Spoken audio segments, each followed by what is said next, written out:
All right. So now's the time that John Carlo is going to ask the question. I'm not going to fire at him straight away. I wrote something.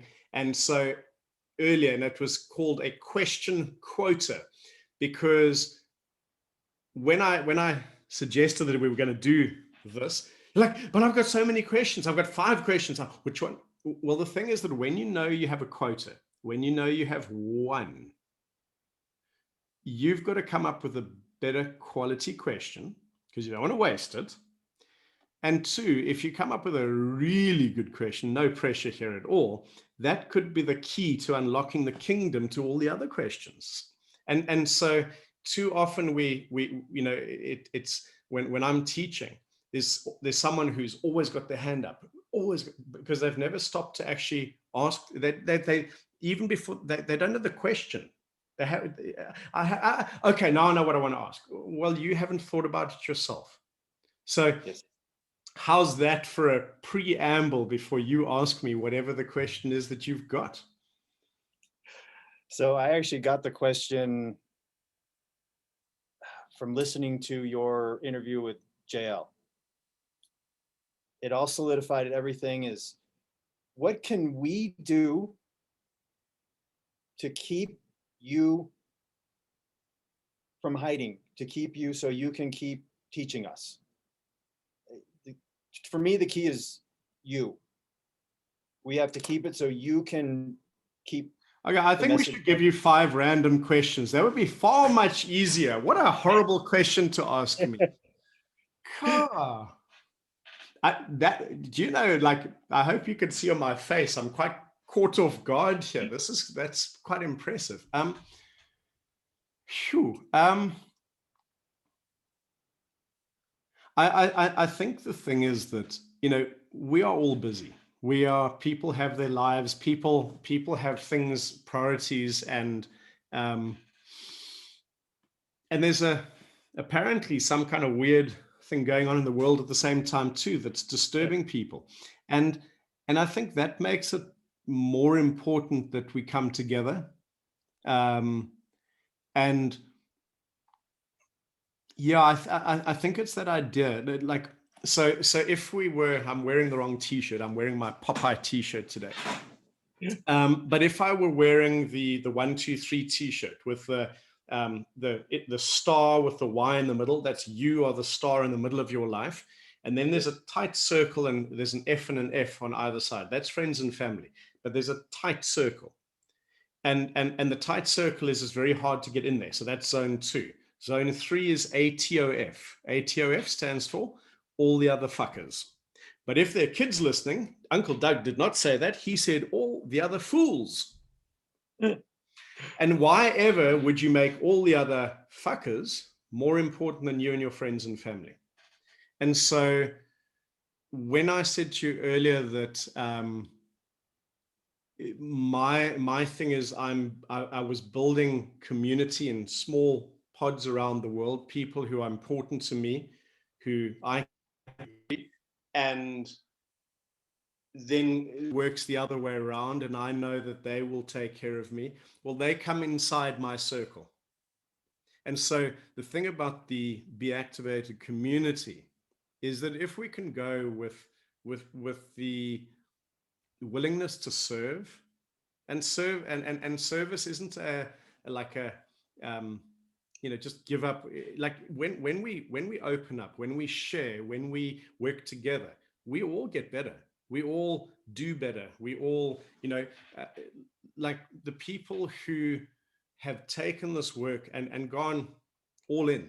See, because sometimes we want all in, suddenly go, my business is through the roof. Well, of course, because people want to feel better. They don't care what you call it. They don't care what you do. Did you make them feel better? Yes or no?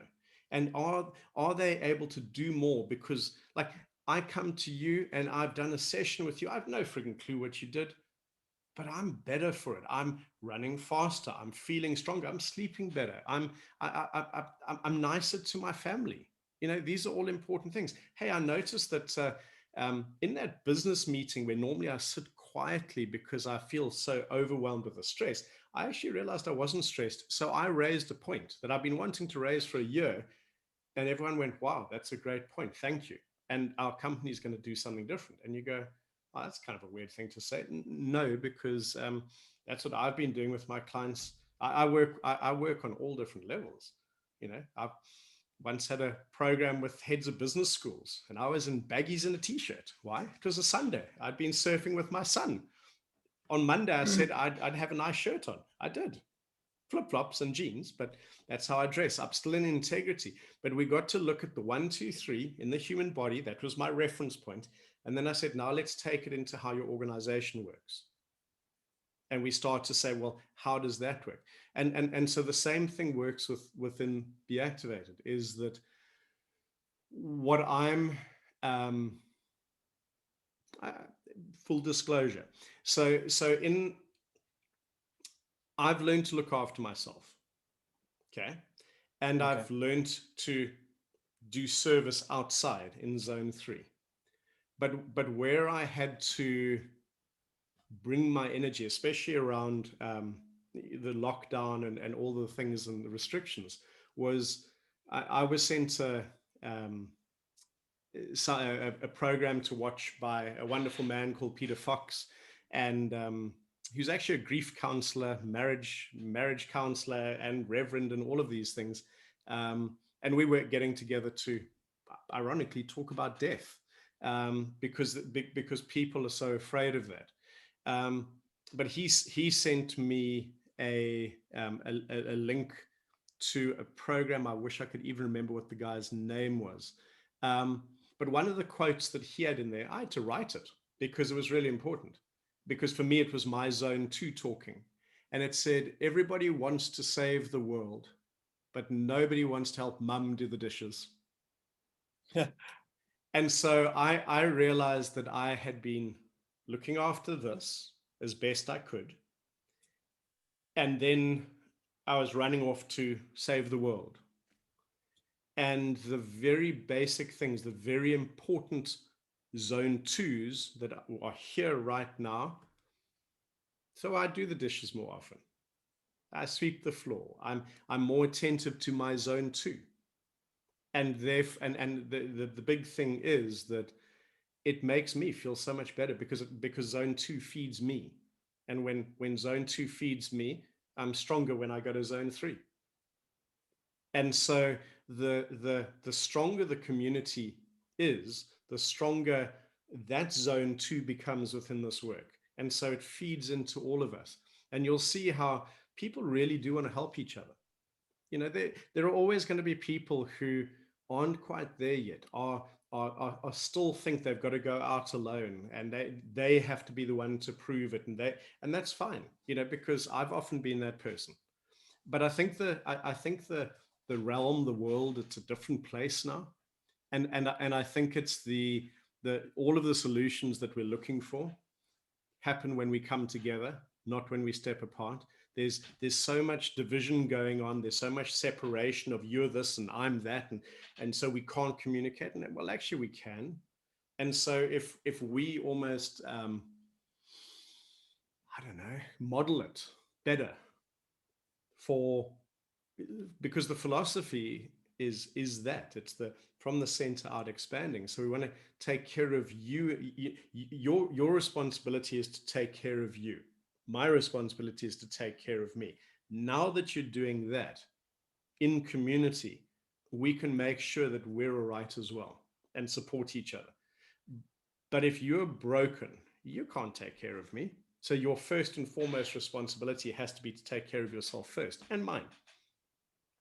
And so when we get that right, it is easier to then have the community looking after each other. And I'm seeing this all over the place.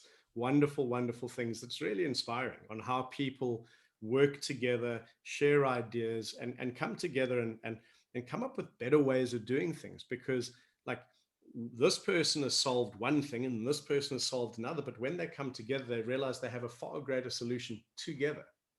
And I think we do have that, and some incredible people, really incredible people as part of this community doing amazing things.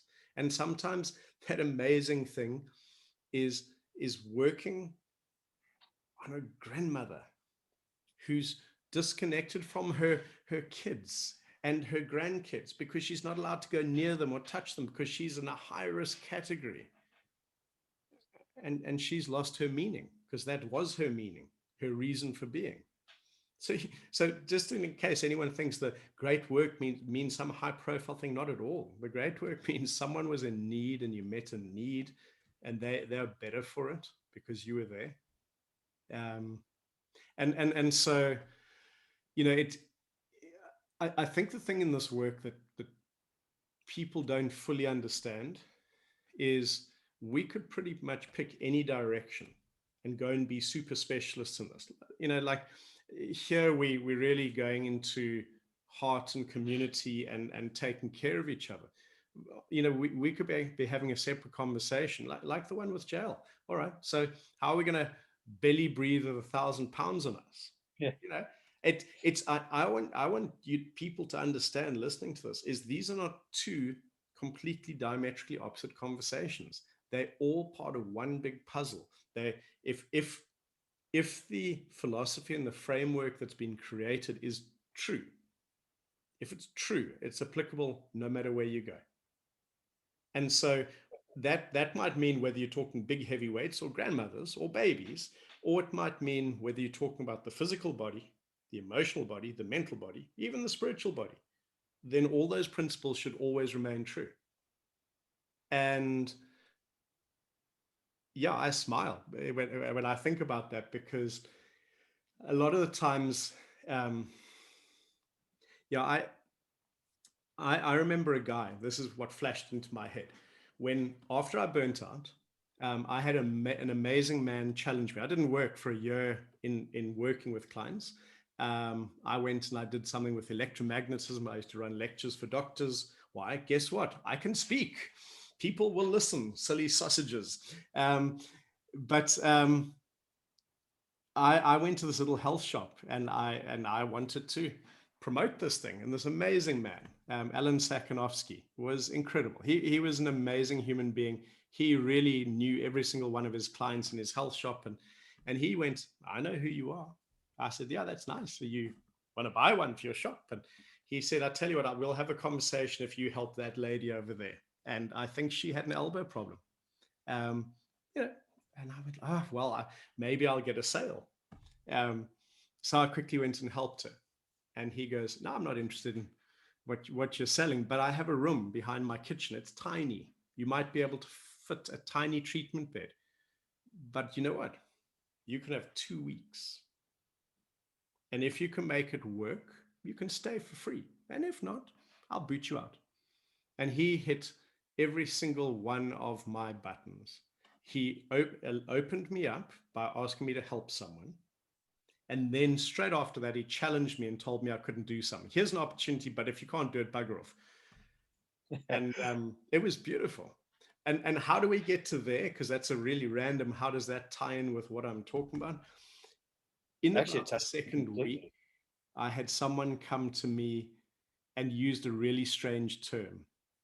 And he called himself a seeker. And I'm like, what's a seeker? He said, Doug, you're a seeker. I'm like, great, what's a seeker? He said, you seek the truth. You keep asking the questions. If the answer doesn't make sense, keep seeking the truth. Keep seeking the truth. And I think, JL said something a few times in the interview. He said the body doesn't lie. Correct. The body doesn't lie. It tells the truth. We might distort the information, but the body's telling it's very clearly communicating. And so if we can create frameworks that works in the body and within our system, well, why don't those same frameworks and philosophies then manifest out into everything? Which is why I can go and talk to guys who run business schools and go, watch how the 1, 2, 3 expands here. We can take Stephen Covey's whole idea of being proactive or reactive and expanding or contracting. It's a different philosophy, a different way for me of seeing the 1, 2, 3. Simon Sinek has the why, how, what. holy crap, that's a 1, 2, 3. There are all of these things. And so when you see something in only one place, yeah, that's interesting. But if it's in many places, just in different languages, there may be a bit of truth in it, especially if it makes a difference, especially if it's influencing people and they're different for it. And so, Yeah. yeah, And that's my point is, I mean, not to get weird, my it's too wife late. warned Your me. wizard hat is there. So No, it's I feel the incessant need to protect you, because I believe it's from losing Charles. I don't want to, I mean, I don't even know you, but I don't want to lose you. This is a light that has has come to me. And I just don't, I just want to make sure that you're in a good place all the time so you can keep the message getting out. Does that make sense? yeah, well, and the intent behind that is beautiful, and I appreciate it. But one of the things that's really important there is, um, we can never be in a good place all the time. And if I'm in a good place all the time, that means I'm comfortable, and comfortable equals boredom. Correct. Boredom equals disconnect. Boredom means Douglas goes and does something seriously stupid. That's just how my life's always worked. So whenever things are too comfortable, um, so this is just I know what you're saying, but I'm just taking the words and I'm just it's like I don't want a comfortable, safe life. I'm not here for that. I want a life fully lived, and I want one where um, I commit hard to learning and to growing, and that comes with risk. It's the my mantra. I've said it somewhere else. When in doubt, paddle out. It's kind of just because you're afraid isn't a good enough reason to walk away. It's and the learning happened. You've got to ask, why are you afraid? What is it? Is it just because it's too far? Is it because it's wrong? Is it? And it's the thing is that we are in the most strange and unusual, uncharted territory in the world. And so, to me, being safe feels like the definition at the moment for people being safe is withdrawing, waiting in their houses for the world to Yeah. come back. I think safer for me feels like what I'm doing, which is having conversations, reaching out, connecting, not saying I have the answer, really not saying I have the answer, but saying, together we probably have more to give the world. And yeah, it's kind of and sometimes the answers that people need, they're not complex, they are simple. It's like the chaos is going to remain. And I think, like, to almost bring it into a full circle is what people would have heard me say when I'm teaching. Not always, but for me, the goal of the game is to stand in my greatest chaos when the shit is really hitting the fan, and my system remains calm. It's like when all of that's resilience to me. That's the ability to impact and influence your environment versus being influenced and impacted by your environment. So instead of safe, how about keeping you present? Oh, yeah, yeah, yeah. Yeah. No, that yeah, yeah. But you see how interesting is change the wording, change the language, and suddenly it's got a completely different meaning and energy that attaches to it. Yeah, present. You know, Yeah. can Oh, I how love the how do good we story, keep but you here, crazy motherfucker?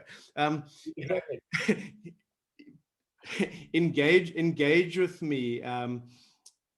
Yeah, it's like, yeah, it's I think yeah, I think the thing is that sometimes people think that I actually know what I'm doing. That's the other funny part. It's like, especially all this online stuff, guys. I've since March, actually since long before March, I've probably got about I'd almost say about 500-600 hours of learning. I'm a bit of a learning maniac, but because everybody has something to share, everyone has insight and goodness and something there, even if they appear to be absolute goofballs or idiots. So I learn lots of stuff, but I still haven't got a frigging clue because all of it's new, all of it's outside my comfort zone, all of it. So I am pulling in people to help me to then serve and share these ideas. Some people are going to hear the stuff that I say and think, what an idiot, and they may be right, and that's okay too. I don't mind. I'm not here to win a competition on popularity. It's never going to work. But the idea would be, what happens if we can get an idea into someone, like a better question to ask, a different way of looking at things, and then they realize they're not as helpless, they're not as overpowered by something. And what would happen if that were the norm? It's then the crisis can happen around us, and we can do it from a far better place. It's there, it's not going anywhere. Every time we think, I love it when people say, oh, it's all going to be open by Christmas, and then it's like somebody waits until it looks like we can almost do that, and then goes, no, it's got to change again. And so all of that uncertainty, all that crisis is insanity. So how do we find the certainty and the power? Well, let's get people back into themselves. Then they can decide what they want to do. I can't tell you what to do. I can tell you that when you're in yourself, you're going to make far better decisions. You're going to live your life no matter where you are, whether you're locked in not locked, chosen to be in your house, not locked, because that would be imprisonment. We're not talking that. Um, but it's like, that we can do as a community between Be Activate and RPR and anyone else who's doing work like this, is help people get into themselves, be in better places, no matter where they find themselves. I think I'd like to share a story that maybe gives context to this. And there was a teacher that I was doing work on, and she said to me, wow, this stuff's amazing. Won't you, can this work? Do you have to be gone? No, not yet. No. We'll finish off here. I'll be quick. But basically, she was working at a school that was in an area where it was totally gang dominated. And next to their school was an open field. And it was the place, and at that particular time, there was a gang war on, and the gangs would actually go to battle on this field outside the school. And this is where she worked. And she said, do you know the stuff that you shared with me? I feel amazing. Could you come in and share it with the kids? I'm like, hell no. There's no friggin' way, and there's a whole lot of other dynamics other than gangs why I wouldn't be in that area. But I said, but I'm going to teach you. And I taught her, we discussed a way, and these kids were, how old were they? 10 or 11. They were young. Oh, God. Oh, no. So you really need to see like a crazy picture. This is probably about 12 years ago. And so the idea was, teach them when they're safe. Okay. Teach them when they're safe. So when the crisis comes, they already know what to do. Do not try and teach people how to do something in the midst of a freaking crisis. They're trying to survive. So she taught them. And the idea was, okay, we're going to lie down on the ground. We're going to rub here, then put our hands on our bellies, and we're going to breathe. And this is while guys are fighting outside, shooting guns, trying to kill each other. And so she taught them. And about 2 weeks later, it's exactly what happened. The gangs arrived, a bullet flies through the window, the kids all screaming onto the ground. And she just calmly goes, kids, do you remember what we discussed we were going to do this time? So I want you to rub, rub, rub, rub, rub, rub. Awesome, awesome, awesome. Now put your hand on your belly, just listen to the sound of my voice, and let's breathe. And she said, and they started breathing. There's about 30 kids. And she said it was crazy. Within a few minutes, half her class was fast asleep. The others were just breathing with her. And outside, outside was this friggin' ridiculous chaos. but they learned that they can control this. And I still look at that, and I have a judgment on myself because I wasn't brave enough to be there. That was the real reason I wasn't there. Um, but that's the possibility. That's the possibility that how do we share simple things that can make a difference, and then people can make their own choices and they can choose to do things differently. Yeah, that's beautiful. So when I was fighting, I think I was 15, 16, a master from the Kodokan came over to the US.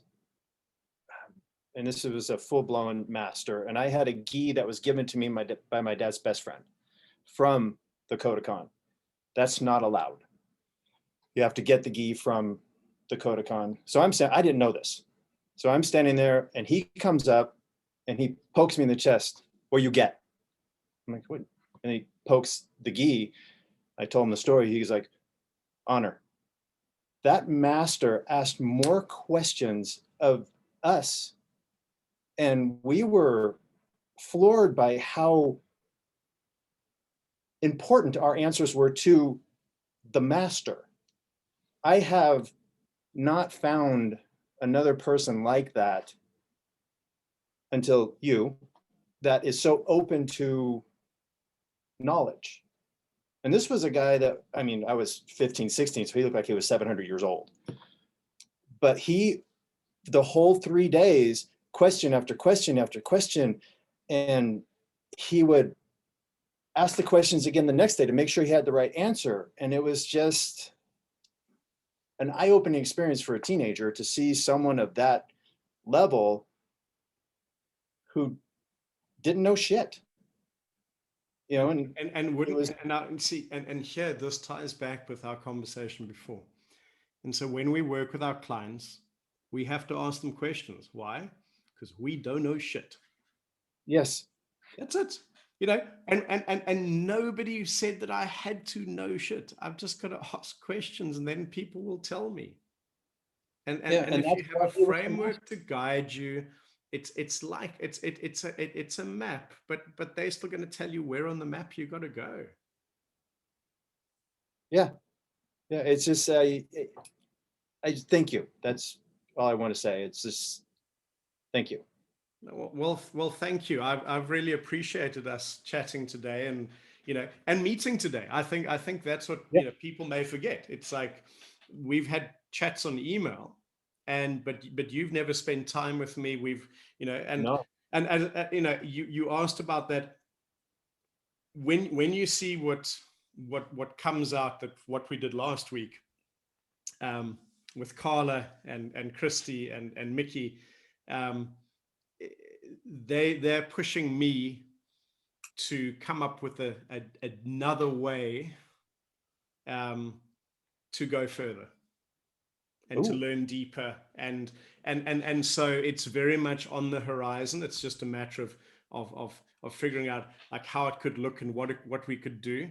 But I think when you see Carla's session, it was truly a gift and exceptional to sort of be with that. That it does say, her saying, but can't we do more? The answer would be, well, we should do more. So we will. So yeah, it's kind of a watch the space. John Carlo, the wizard. You're gonna love this. When you sit up straight, your hat sits really. It's like it's just floating above, so it's very wizardry. I love it.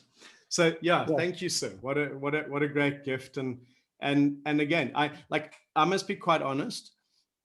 So very, very different to what I expected, because like when you sent me that 1, 2, 3, something's wrong with my assessment. You had the gym music pumping in the background and you looked insane and intense.